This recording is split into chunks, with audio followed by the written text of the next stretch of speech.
You wanted the best. You've got the best podcast, the hottest podcast in the world. The Chris Voss Show, the preeminent podcast with guests so smart you may experience serious brain bleed. Get ready. Strap yourself in. Keep your hands, arms, and legs inside the vehicle at all times, because you're about to go on a monster education roller coaster with your brain. Now, here's your host, Chris Voss. Hi, folks. Chris Voss here from thechrisvossshow.com. I'm sure you thought you were turning into, The View or something, but no, you're on the Chris Voss Show. Welcome, one and all. As always, you folks know the drill. We've been doing this for 12 years. Go see all of our groups on Facebook, LinkedIn, Twitter, Instagram, all those crazy places. Go see our large group on LinkedIn. It's 132,000 people, just a few people here and there. Also, subscribe to that LinkedIn newsletter. That thing's killing it over there. It's just hotter than hot. Also, go to youtube.com/Chris Voss. You can see all the wonderful things we have going on over there and the amazing authors and CEOs and people that we've had on the show. And finally, go to goodreads.com/Chris Voss. You can see my books and all the wonderful authors we have on the show over there as well. Today we have an amazing gentleman on the show. I don't know, we just put in the Google machine, amazing gentlemen who are brilliant authors and women too. We should make sure that we put, who are the smartest people on this planet into the Google machine, and out they come, and we schedule appointments with them. Today we have former Congressman Will Hurd on the show with us.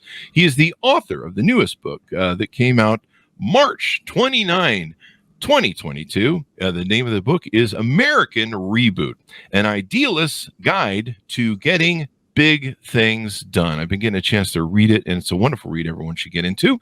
He is a former congressman, a cybersecurity executive, a CIA officer, and he's an author. I was just jumping ahead there. He's an author of American Reboot, this new book we'll be talking about today.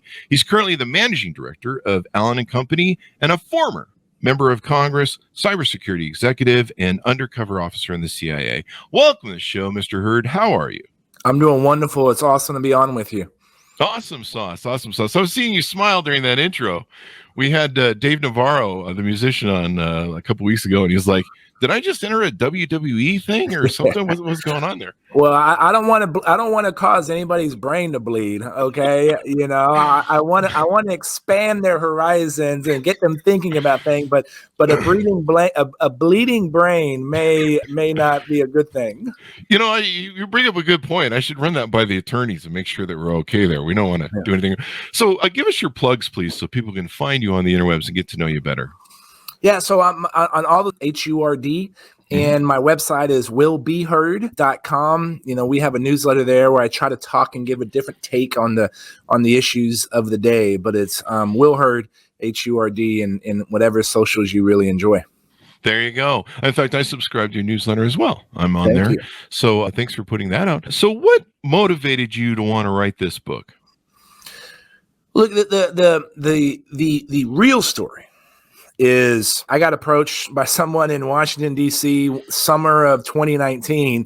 So like, have you ever thought about writing a book? And I said, no, I haven't. And then I started thinking about it. And I was like, wait, if I did write a book that was nonfiction, what would it be about? And I started with thinking, what are those things that I tried to talk about when I was in Congress? And so this notion that I believe there's 5 generational defining challenges that the country is faced with that needs to be addressed. And so when I said, okay, there's those 5 things I always talk about, then I was like, my opinion, how did my opinions on those issues form?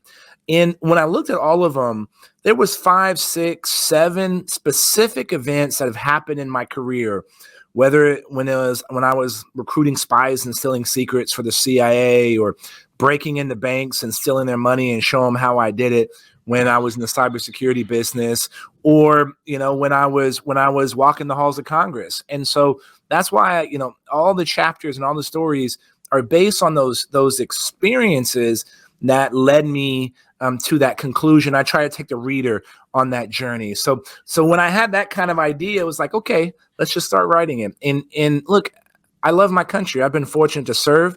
Chris, I know you know about that. And I want to make sure we say the number 1 country on the planet.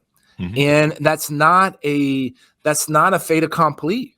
And so for me to be able to talk about what we need to do, how, I tell the story, and when I was in the CIA, the lesson you learn about get off the X, we got to do things differently. And ultimately that's why I wrote the book. There you go. So give us an arcing overview, like kind of a 30,000 foot view that people would be like, what's in this thing? Sure. So look, 72% of Americans think the country's on the wrong track. And is it only 72? Yeah, right. Look, there's some optimists and there's some optimists, right? And look, and that trend has been growing for some time. And this is a kind of a guide and a memoir to say how we get on a different track. And I talk about how the Republican Party needs to evolve and start looking like America. I talk about how we need national leaders that are more interested in inspiring rather than fear-mongering. I talk about how we need domestic policy that is based on empowering people, not empowering the government. And I talk about a foreign policy that requires us to have our friends love us and our enemies to fear us. And then I talk about technology, how we need to take advantage of technology before it takes advantage of us. Those are kind of like the 5 big sections. And I break down each section into a number of chapters to talk about what does that actually mean. And ultimately, it's an insider's account of how some things happen and how things get done in Congress. I tell a bunch of CIA stories about what it was like being a case officer. And then I give some perspective on what I've learned when I was in business. There you go. The CIA stories, you kind of launched the book talking about some of the lessons you learned being with the CIA. And of course, it's quite the interesting business to be in. And you learn so much about, like you talk about some of the different key words, key lessons, key things that they teach you that you have to use in the theater to work the trade of spycraft, but also to stay alive. Look, 100%. And it was an amazing job, a job I never thought I was going to get into, right? I went to Texas A&M University. I got a degree in computer science. I thought I was going to be a coder, right? And I had never really been outside of Texas. And it's my freshman year in college. I'm walking across campus and I see a sign that said, take 2 journalism classes in Mexico City for $425. And I had $450 in my bank account. So I go to Mexico, fell in love being in another culture. I thought it was cool seeing things I only read about in books. And I decided I had international studies as a minor. Wow. And I had this former CIA officer who told these amazing stories as a guest lecturer. And it was like, I want to do that. And the experience it gave me, it made me appreciate some of these things that we take for granted here at home. I remember in that first class I took in international studies, the first lesson was on the rule of law. And my 18-year-old self was like, the rule of law? Of course there's rule of law. This is dumb. Like, why a whole section talking about rule of law? Like, what the heck, man? This is of course there's rule of law. And I didn't realize how important that was until I lived in places that didn't have rule of law, right? Yeah. And so it just being in cultures that very different from our own, it made me realize how awesome and how lucky and how fortunate we are to live here. And then also I learned a lot about human behavior. When you're recruiting spies and stealing secrets, it requires you to understand other people and understand people's motivations. And so that was something. And then when you talk about collecting intelligence, the thing I learned in the CIA, in order to understand the truth, you got to talk to a whole lot of people. And where that overlap is, that's as close as you're going to get to the truth as you can possibly get, right? Mm-hmm. And so using that skill set when it came times to evaluating a bunch of competing opinions in Congress was really valuable. And it was an awesome time. And to be able to share some of that perspective and some of the stories and a lot of times when I made mistakes, right, it was glad. And those were, and they got it all approved by the CIA. So those are I won't have to kill anybody for reading those stories. Well, I won't have to worry about it then. Okay. Yeah. So the book is a great book. It's almost like you sat down and you laid out what politics should be. the most optimal, perfect scenario of what really government should do for its people. You cite the Constitution and what its vision was attempting to be. And it seems like you do that. You sit down and you don't only take the Republican Party to task, but you sit all politics, and you say, this is kind of the perfect utopia of what politics should be. In my opinion, you tell me if I'm wrong. No, look, I appreciate that, because that's what I tried to do. And look, the way I describe my philosophy, it's pragmatic idealism. And idealism is based on how do we help the greatest number of people possible based on the realities of where we are today. So you have to understand where you are today in order to figure out, and then you got to understand what's your vision, right? Like I learned in college from some consultant vision, process, structure. You got to start with, where are you trying to go? And so that's what I tried to outline in the book, is where do we need to go in order to address these generational defining challenges to make sure this century continues to be the American century? And then how do we get there based on where we are right now? And so, because look, what I'm talking about and what I outline is hard. You know, some of my criticisms have been, this is too rosy of a picture. No, it's based in realism, and it's not easy. If it was easy, everybody would be doing it. Every country would be doing it. And so that's what I tried to do. And so you're right on with, and this is the way we can say, hey, there's a different way, right? Saying the country is on, like saying the country's on the wrong track is only one first step. What's the right track? What track do we want to go on to? Like, and then how do we get to that track?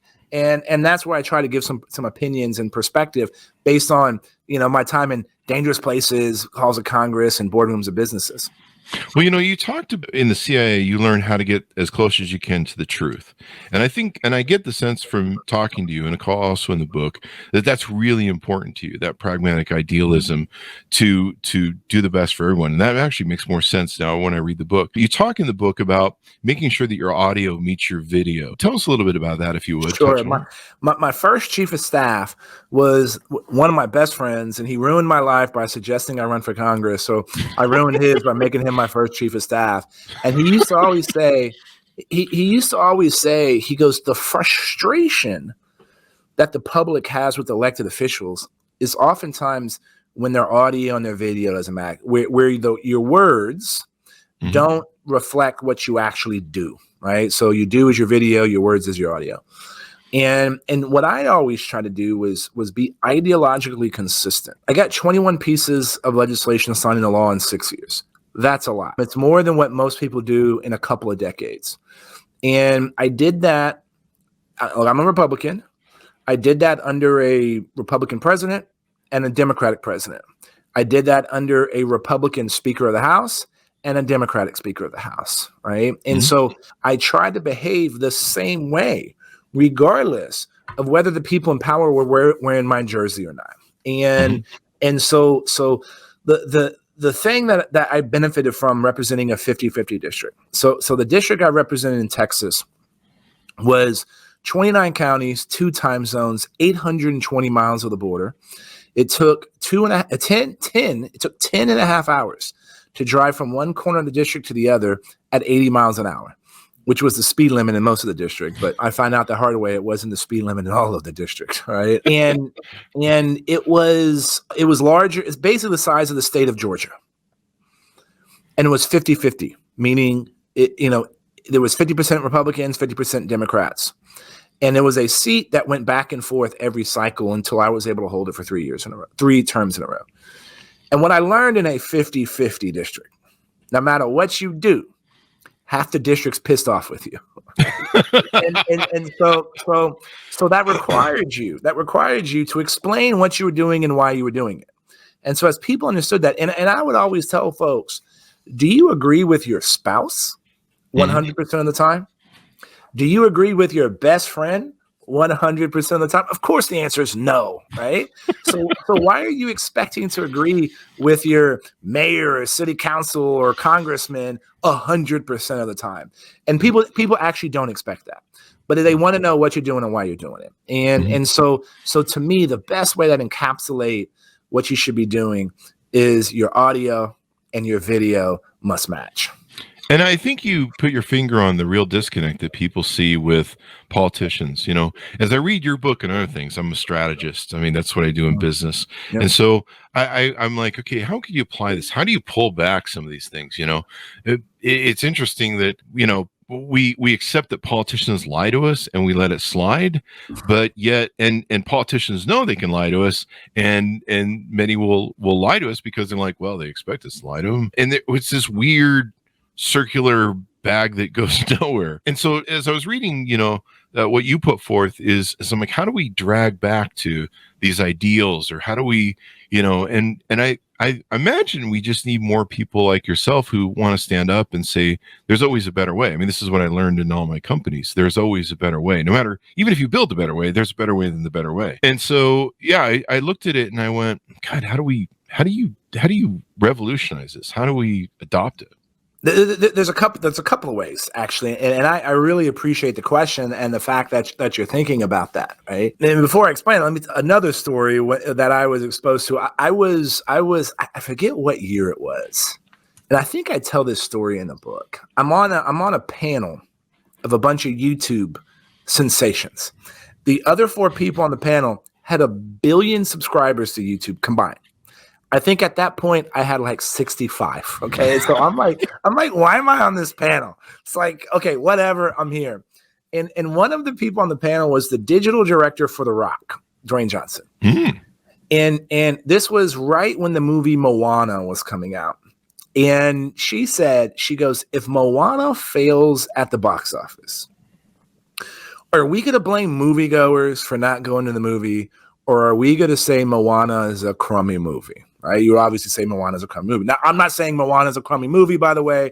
I think it's a quite delightful movie and it was a success at the box office. But her point was, only in politics do you blame voters for not coming out, instead of saying the electors or the people that are wanting to get elected are putting out a crappy product.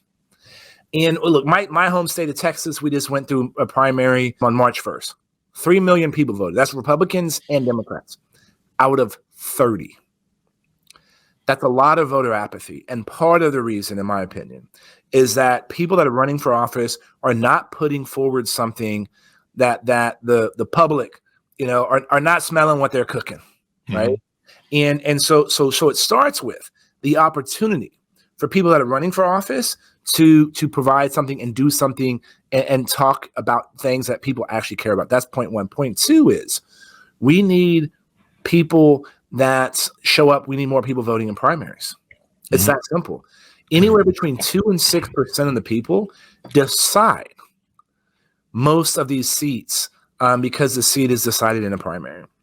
Yeah, that's not a lot. That's not a lot of people, and so those are the 2 opportunities. And the professional political class, people that run races, pollsters, digital vendors, all that stuff, they say to talk to likely primary voters. Mm-hmm. So everybody talks to the same people every single cycle, which means you get the same results. And so the opportunity, it's hard what I'm talking about doing. It's hard. But also as individuals, we need to model the behavior we want to see. I doubt many of your listeners have ever clicked on an article that said Congress worked, hooray. Right? That's true. Right? Wait, are there articles? Like somebody threw a chair, right? Or there was some drama. And so we need to be modeling the behavior that we want to see. And I think we do those things. And again, it sounds simple. They're hard to actually do. If we do that, we're going to start seeing the kind of discourse that needs to happen. Because why does all this matter? Mm-hmm. This matters because if we want to continue to be able to put food on our table, a roof over our head, and make sure the people we love be healthy, happy, and safe, we got to have serious competition of ideas about these challenges that we're facing and not just be having a political food fight on every topic. Yeah. I was reading something recently about I think it was in Axios, and it talked about how, hey, there's only a small group of American people that are on Twitter being toxic. Most people don't even tweet. I think it was like 71% of Americans don't even tweet or aren't even on Twitter probably. And you start realizing, where people are at in the base, So the one of the things you do talk in the book about is technology. We talked a little bit about Allen Company before the show. Is Congress, let's talk about what you talk about in the book for technology, and then is Congress really prepared? I mean, the future wars are going to be PC wars, or Sure. all this sort of stuff we're going on with the internet. Short answer is Congress prepared to regulate and deal with these kinds of issues? Absolutely not. Right? Are our agencies prepared to introduce the kinds of technologies we need in order to defend against the technologies that could be used against us? Not the pace that it should. As a society, are we prepared for jobs that don't exist today? No. Right? And so this is not just about the United States achieving our best self. We are in a competition. And to me, we talk a lot about being in a new Cold War with the Russians, especially what's happening in Ukraine. But the new Cold War that we're actually in is with the Chinese government. Mm-hmm. And the reason is the Chinese government has made it very clear that they are trying to surpass the United States of America as the global superpower.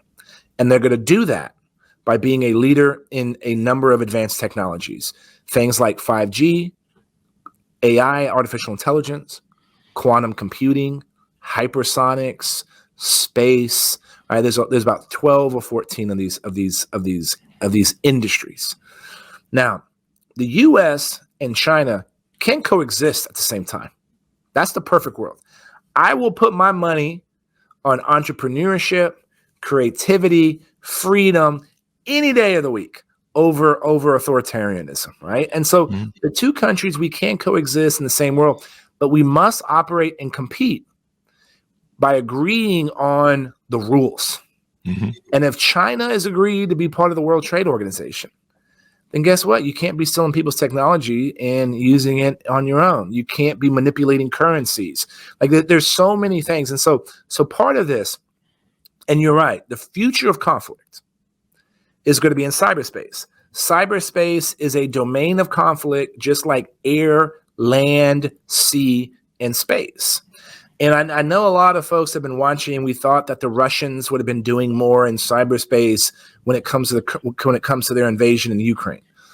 One of the reasons we haven't seen some of that is, one, we were prepared.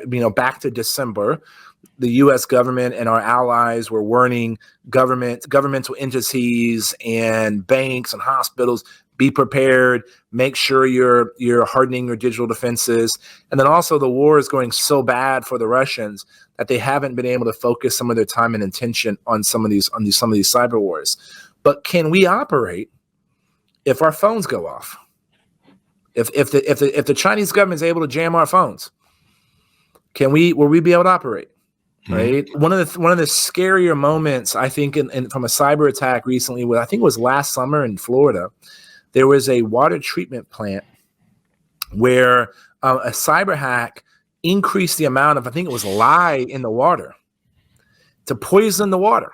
Yeah.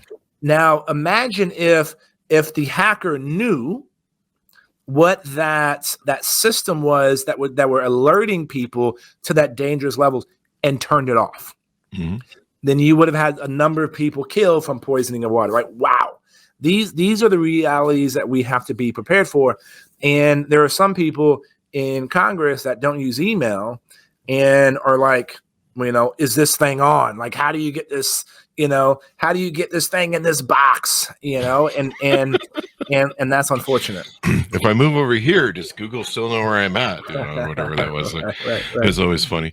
Yeah, it's scary. I mean, I was trying to find the quote here. There's somebody who said, the future of war is going to be AI, and Russia and China know it, and whoever wins the war on AI. And really, what we've been talking about here, and what a lot of people have to realize is the thing that's built the American empire is that competition, like you say, of ideas. It's having the best ideas, but also merged with the spirit of the highest human spirit of ideal is. I'm not getting to where I'm trying to go here, but the human spirit, bringing out the best, having that inspired instead of being contained or imprisoned or squashed, where you can be the best person you can be. You can have the freedoms that you have. And a lot of people take that for granted. I think some of that is to blame in our education, taking away civics. I didn't understand how important the Constitution was. I was born here and was like, yeah, whatever it is. We got the freedom stuff, like you mentioned earlier, where you grow up in this country and you don't really understand that, hey, there's some parts of this world that are very different. Mm-hmm. And sometimes you just walk around with that American exceptionalism where you're like, we're the greatest country in the world. But you don't really realize what built that. And then when you start finding out how important some of these institutions and really what the foundation of that is, the Constitution, it makes all the difference in the world. You write in your book about the interesting experience, the unique experience that you had in Congress. I used to watch you in Congress and watch what you do. And I'd be like, that's got to be a tough place to be, because I would hear you speaking your truth and trying to go through it. But, you're dealing with Donald Trump, which is a whole level of experience. And you're pretty unique as a minority in the party. Is that party brought any other minorities into it since you left? Well, yeah. So look, I was the only black Republican in the House. Now I believe there's currently 2. There's probably going to be 3 after this next election cycle. A number of Latino and Latina members of Congress, and so the party is actually diversifying, and we're growing in other parts of the country. Look, in South and West Texas, where I'm from, the crisis at the border is really significant. And when you live on the border crisis is actually a public safety issue. And that's going to see a number of Latinos voting Republican for the first time. But the opportunity for us as the Republican Party is to grow the base, right? Like, one of the problems that we've had in this country for the last 30 years is neither party is trying to grow their coalition. Mm-hmm. They're just trying to drive out the existing folks to the greatest number possible. And so you see all these swings every 2 years, and nothing of any significance is able to get done. And that's part of the problem. So the opportunity we have, and I think education is one of it. You talked about education. In Texas, we have school choice, right? And so there's been a 20-year longitudinal study done in Texas talking about how the achievement gap within Black and brown communities when kids go to a charter school is eliminated. It's like this is probably like one of the most significant things to happen in education, and we don't talk about it enough. This is something that we should be driving, because ultimately we have income inequality in this country because we have education inequality. Yeah, and we're able to address that. So that's a long-winded way to say it's improving. We got a long way to go, right? Because there's still people that are seen as opposite of what I'm talking about. And as you said, your point about AI, it was actually Vladimir Putin who said that quote. Oh, yeah. He said, whoever masters AI is going to master the world. That was it. And that's probably the only thing he and I agree on. And when you start thinking about how can AI can level the playing field, but it also can further ingrain some of the problems that we have around equality, around access to resources. And we need people that understand civics and philosophy and to think about what the role of technology should be in our society. Most definitely. In your book, you lay out this whole utopia. And you were an insider, and so I have a theory. This is my theory, and I'm a person who can go both ways. I've both been a Republican. I'm a moderate Democrat. I have problems with the left-wing crazy part of my party, and I'm very critical of them. And honestly, I followed Donald Trump since 1986. If he would have come across as Democrat, I would have voted for whatever would have been on the Republican side. I just knew the man.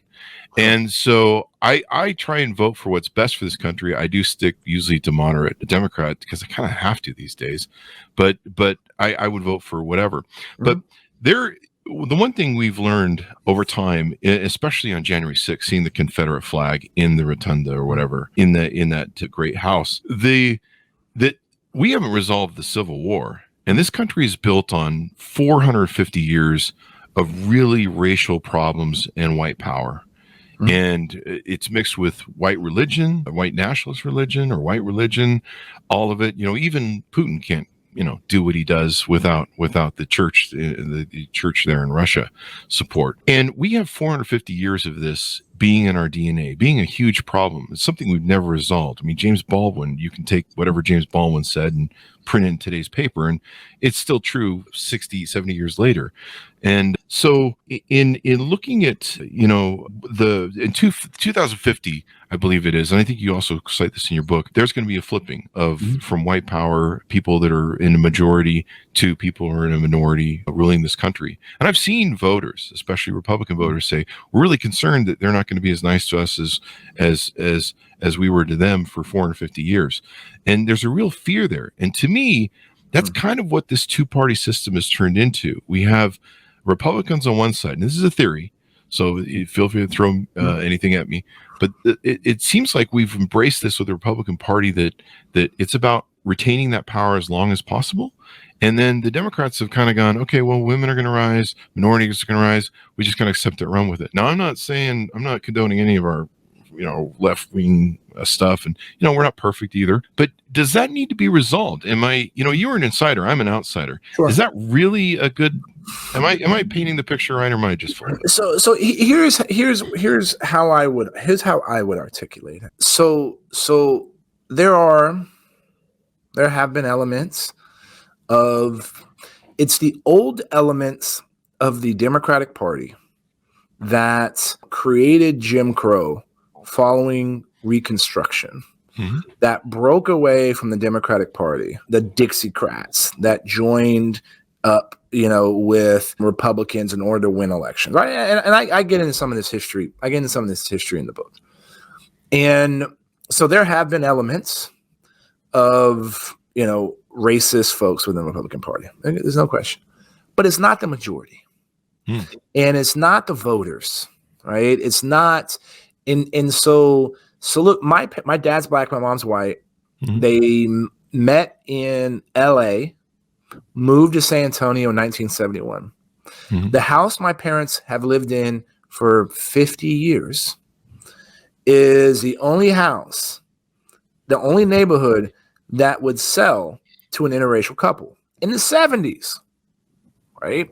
So that limited my brother, my sister, and I from the schools we were able to go to, right? Now, I still was okay. I succeeded. I was successful. All that kind of stuff.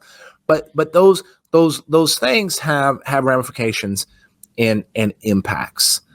The problem also now, I think, within the Democratic Party is they have taken for granted that Black and brown communities have historically voted Democrat and are not following through on things that help the community. And this is where I go back to education. Look, you go to any majority Black city in America, they want to know, how are you going to make it easier to start new jobs, to start businesses, to hire employees, right? Like to have the services you need. Everybody's worrying about education.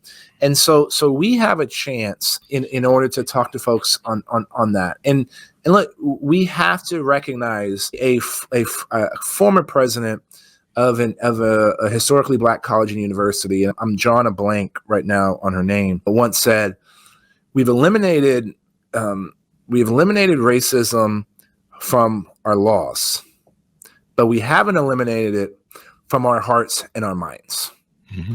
And so this is something that we still have to rectify and deal with and understand this history of our country, and make sure, and part of it to understand it so that we don't repeat it, right? And that we accept it, like, right? So like all this stuff, it's okay to talk about all these terrible things that have happened, because we have to recognize the capacity of human behavior, right? And so I still believe. Here's what, and I'll end my answer with this. The shit my dad had to put up with, pardon my language, is nowhere near the stuff I had to deal with.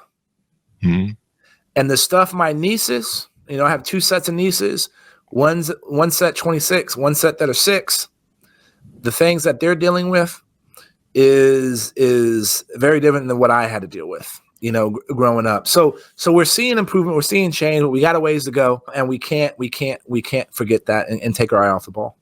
There you go. Because I'm watching the Ketanji Brown Jackson confirmations, and they voted along their party lines with the thing, and I'm like, and I assume, that's appealing to the voter base that they have, or maybe I'm wrong.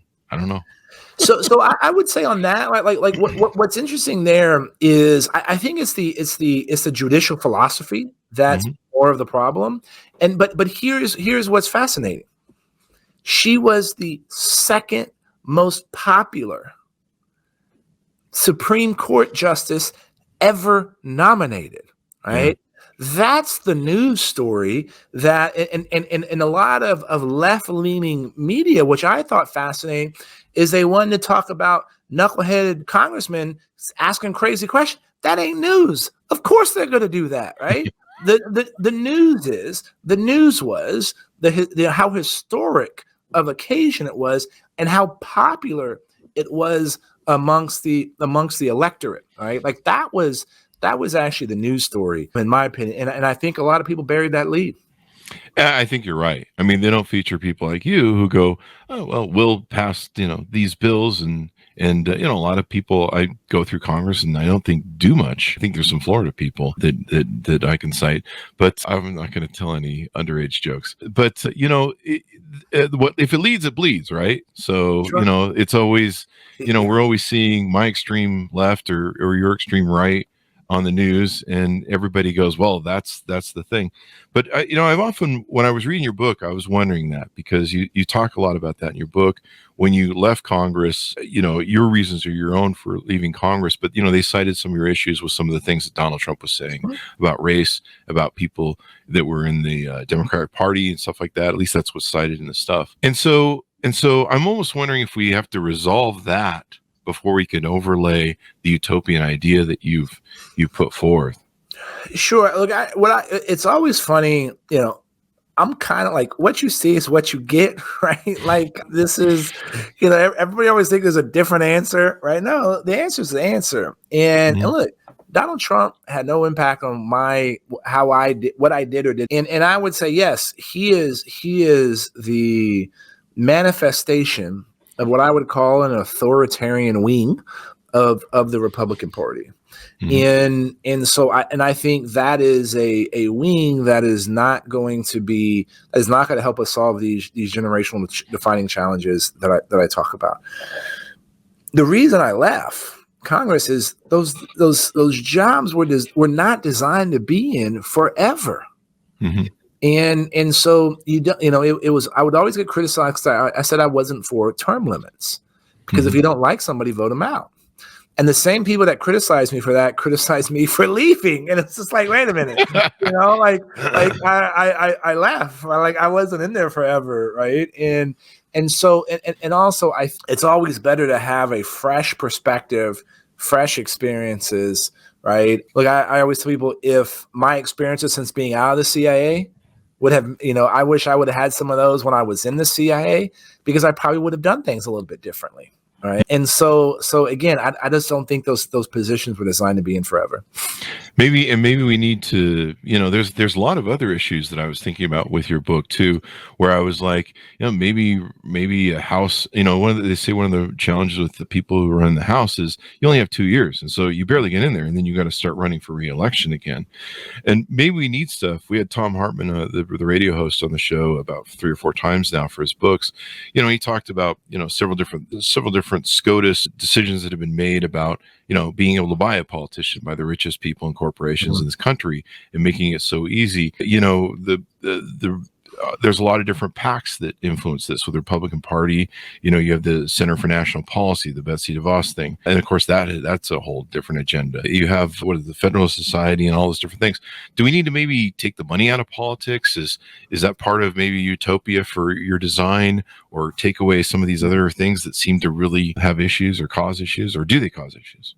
So I think, look, my dad was traveling salesman. He sold notions, right? Which is buttons, zippers, threads. Then when he retired from that, him and my mom opened a beauty supply business, where they sold, shampoo, conditioners, and relaxers to salons. And then I was a government employee, right? And so I wasn't independently wealthy. And so my ability to raise money is what allowed me to beat a guy who was a self-funder, right? He was a millionaire, and he funded most of his campaign with his own money. So I had an ability to operate that way. Now, many of these super PACs, I've not seen many situations where a super PAC gets in and the opposing super PAC doesn't get in, right? So you have all this money, and it basically they cancel each other out. And the only people that benefit is the professional political class that run these entities, and the places where you place ads, whether that's digital ads or TV ads. They're the ones that benefit from the volume of information. Now, how you fix that, how you get that in a way where I'm still able to be an upstart insurgent campaign and go against someone who may have their own resources, that's what we have to do. And look, a situation where my campaign, like my general consultant, is a multimillionaire, but some of my staffers on the official side that is working on behalf of the people have a difficult time buying a house in Washington, D.C., that's a problem. That's a problem with the system. So definitely. Definitely.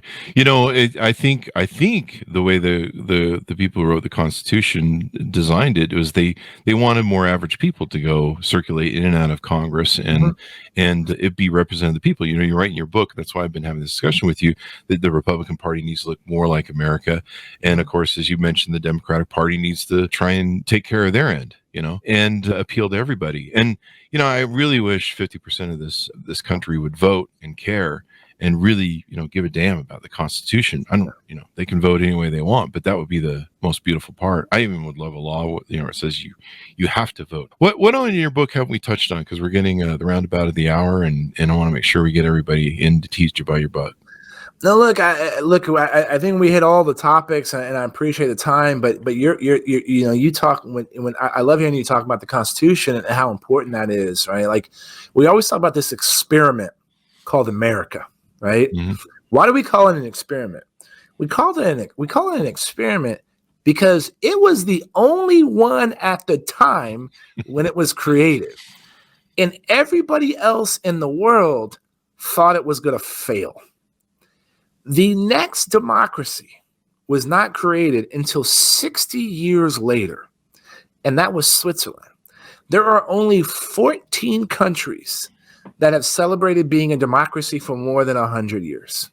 And so this notion that a democratic society is a given is not true. And we take some of these things for granted. Because this is the only thing that we have ever known. And that is the danger in saying, U.S. economic and military dominance is no longer guaranteed. We have become an exceptional nation, not because of what we have taken, but because of what we have given. And that started because we gave a helping hand after World War II to help rebuild Europe. Right. And recognize a strong Europe was important for the rest of the world. And so these are the things that have made us great. Right. And what I'm proposing in American Reboot is not changing those things. It's hit and reset to get back to that operating system that is based on these principles and theories that have for 247 years made us one of the most successful country on this planet. And so that's why I try to put some of these ideas forward, because it requires a competition. And I want two strong parties to have these debates. And whether you're a Republican or Democrat or independent or don't vote, I think there's something in this for everyone. Yeah, and I think people need to realize two parties or maybe more in the future. I don't know. Some of the countries that have a lot of parties seem to get really kind of off the rails. I don't know, but maybe it's better. What do I know? But we need a healthy party. I mean, I was in the GOP up until George Bush Jr. or I'm sorry, the presidency of Dick Cheney. I'm just telling jokes here. But I played both sides, and I would still to this day vote for both sides because I want what's best for this country. I want that Constitution protected, and I've learned how more important it was after January 6th and everything else. But yeah, you're right. People need to not take this for granted. Do you think? I mean, it seems like we're really on the dark arc if you study fascism. You know, Pinochet, Duterte, Cuba. Who am I thinking of? Germany and Italy, Mussolini, and stuff. It seems like we're really on a dark arc towards authoritarianism or socialism, if you want to call it that too. And you know, the Constitution seems to be under attack. Do you think that we have a chance to pull this back from the precipice, or am I wrong by thinking we're in that dark place? I think you're absolutely right to be concerned. Mm-hmm. The concentration of power in the hands of the few is a bad thing, and it always has been. And the far left wants to concentrate the power in an entity, and the far right wants to concentrate it in a individual. And both of these are equally bad. And yes, we should be concerned about these events. We should obviously be concerned about January 6th. I spent a lot of time in the book explaining that. I've been very clear in my opinions there. But I also, and look, are things going to get worse before they get better? Probably.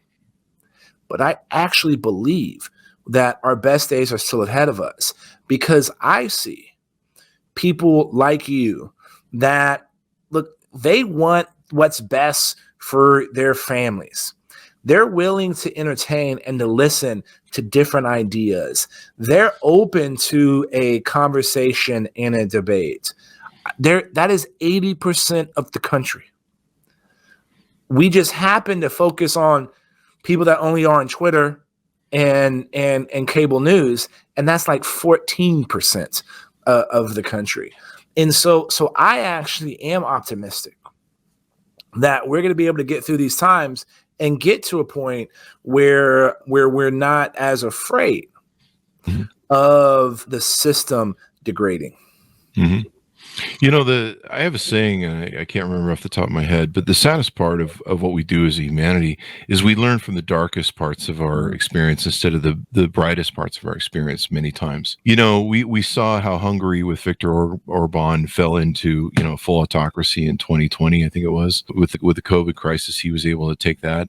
Hopefully, the lesson that we learn from what's going on in Ukraine, in the horrors and tragedy of it all, he's embracing Putin, is that democracy can fall very quickly. We can lose this great, beautiful experiment. As Ben Franklin said, as long as you can keep it. And hopefully we're learning from the experience in Ukraine and what Putin is doing, that supporting authoritarianism, supporting these dictators, even if, the Russians basically, in my opinion, they traded, prosperity, wealth, and money and jobs, and said, hey, this is good. Well, we'll put up with the authoritarian guy. And we came really close to that here in this country. In fact, I think we came within a decision of a vice president and two people in the Justice Department, to my understanding, between whether or not we live in an authoritarian rule. And so I think hopefully what people are waking up to with the war in Ukraine, and like I say, it's a horror show that we have to hit this bottom to go, maybe authoritarians aren't that great, but hopefully we learn from this and go, yeah, we need to, it's like we get reminded every 70 or 100 years. The saying I always say, the one thing man can learn from his history is that man never learns from his history. And this is why we go round and round. So hopefully we get there from what we're learning in this experience, and we get pulled back from the brink. Because democracy, as you write in your book, and I love the ideals you put in your book, and I want a healthy two-party system. And maybe the news needs to change. Maybe we need to focus people on more like you who stick out like a sore thumb, because they go there, they do their job, they walk their talk, they audio video matches and everything else. So I really appreciate you coming on the show with us today, Will, and sharing your insight and your wonderful book, because I think it's a better vision for America. Look, I appreciate you and the questions, right? This is what makes me happy because, I meet people like you, and I think you're reflective of probably the majority of Americans. And so I appreciate the time and the conversation and you caring and to have these kinds of conversations as well. So thank you. Yeah. And there's a great story people should reference in your book about Beto O'Rourke and that drive you guys did across the country and how much you guys learned about each other. I think that's a great, and what was cool is how much people were excited about politicians coming together. People want us to disagree without being disagreeable. Yeah. And that's possible. Yeah. The competition of ideas. That's what this country was built on. Will, give us your .com so people can find you on the internet. Sure. My website's willbehurd, HURD.com. That's Will Be Hurd. And then on all socials, I'm just Will Hurd. There you go. Guys, order up the book. It just came out March 29th, 2022. You can be, one of the first on your book club to say you read it. I really encourage you to read it. American Reboot, an idealist guide to getting big things done. And you definitely want to check it out. It's a #1 bestseller right now in general elections and political process, according to Amazon. So thanks to my audience for tuning in. Go to youtube.com/Chris Voss. Hit that bell notification button. Go to goodreads.com/Chris Voss. See everything we're reading and reviewing in there. All of our groups on Facebook, LinkedIn, wherever those crazy kids are playing on the interwebs nowadays. Stay safe, be good to each other, and we'll see you guys next time.